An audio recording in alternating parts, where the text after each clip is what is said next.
there. Welcome back to another book club meeting. So let's not waste any time and get right into it.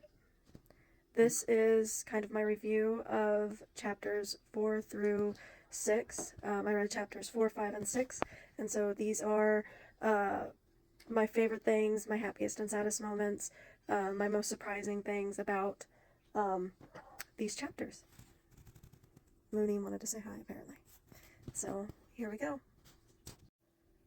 So question 1. My favorite thing about these chapters was definitely Rhea and her agreeing to help each other and agreeing to be there for each other. And, you know, Bree's going to need help with history, and clearly Violet's going to need help with hand-to-hand combat. So they're going to do a little trade and, you know, just help each other out.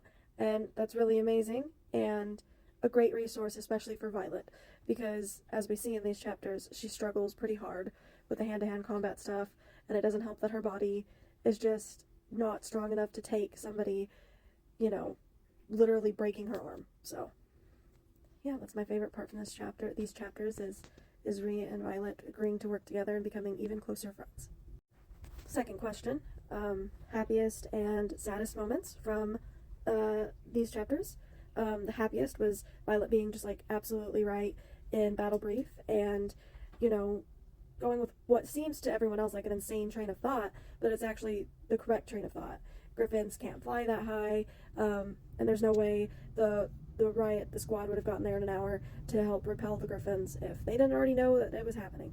So she showed off her badass scribe skills and was able to help Rye, again, building their friendship up, but also be right and prove Jack especially wrong, because Jack thought that she was being stupid and that it was the dumbest thing he'd ever heard. And then that professor, the scribe that was in there teaching that class too, was like, no, she's absolutely right.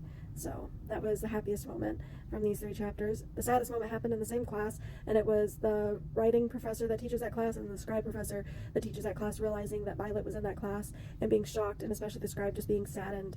And it just shows us the future that she could have had that she's not going to have now because her mom decided that she had to be a writer. But she's doing it, right?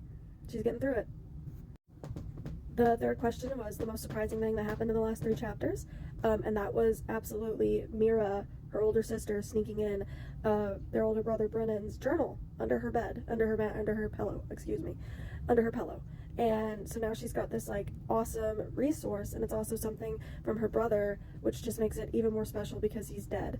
And, you know, very sad about that. And then we learn a little bit more about like the culture of where they live. They burn everything after a person dies, which I could not even imagine doing. So it's just so incredibly special that she has this journal. It's shocking that it even exists, and Mira did it in like a very surprising way. She snuck it in. She didn't give it to her before Parapet. She snuck it in under her pillow. So that was the most surprising thing, and it's also the thing that I think is going to give Violet a better shot at the matches, the hand-to-hand combat. So I guess we'll see if that's correct. And the fourth bonus question is this time just like first impressions on pretty well everyone that we interact with. And so the way I did this is I took like Violet's the main character, and so the main people she's interacting with right now. So like Rhea, Dane, obviously, Jack, Xaden, Imogen, Nolan, people like that who we have like more or less direct conversations with. So starting with Rye, she's going to be an awesome friend. You can see that even now as like it's all building and stuff like that. Dane seems to have his head stuck right up his butt. He is so worried about protecting her that he isn't listening to a word she says. He isn't, you know, being a true friend. He's saying it's my way or the highway, and you can't be here. You're not going to survive. And instead of supporting her and trying to help her survive, he's trying to help her escape, which is not something that she wants or she even thinks is possible, is capable of happening, because her mom will literally just, she even said in the first chapter, I will drag you out of there. So, you know, Dane's just super obsessed with getting her out of there and is not being very helpful at all, and that's probably going to be really dangerous going forward. Jack Barlow is an asshole. He comes off as an asshole right at the start, obviously, and he continues to be one to this point, and I'm sure, you know, if I remember correctly from reading it a year ago, he continues to be an asshole. So then there's Xaden, the Shadow Daddy. We don't know he's a Shadow Daddy yet, but hey.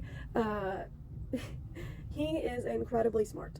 he shows off how smart he is from the moment we interact with him in the first 3 chapters to Battle Brief. He shows how quickly he can figure things out and how much thought he puts into things. And, you know, he immediately figured out that Dane and Violet knew each other. And no one else around them even noticed. But Xaden did. In Battle Brief, he asked that question that, you know, what was the state of the village? Why did the Griffins come in the first place? You know, no one else thought to ask that. And even the professor complimented him on that question. So, you know, basically Xaden's incredibly smart and so probably very hard to get around or to fuck with. Imogen, who is who Violet ends up having to fight on assessment for hand-to-hand combat, is very hot-headed. Violet tries the trick of, like, making her opponent mad, trying to win, and it backfired pretty horribly, terribly bad. Like, not good at all for Violet. Imogen probably would have killed her. Definitely would have killed her. If she hadn't been wearing the armor that Mira gave her, she would have been dead. So, you know, Imogen's a hothead. And then we meet Nolan, who's a mender, and we learn a little bit more about menders and how important they are.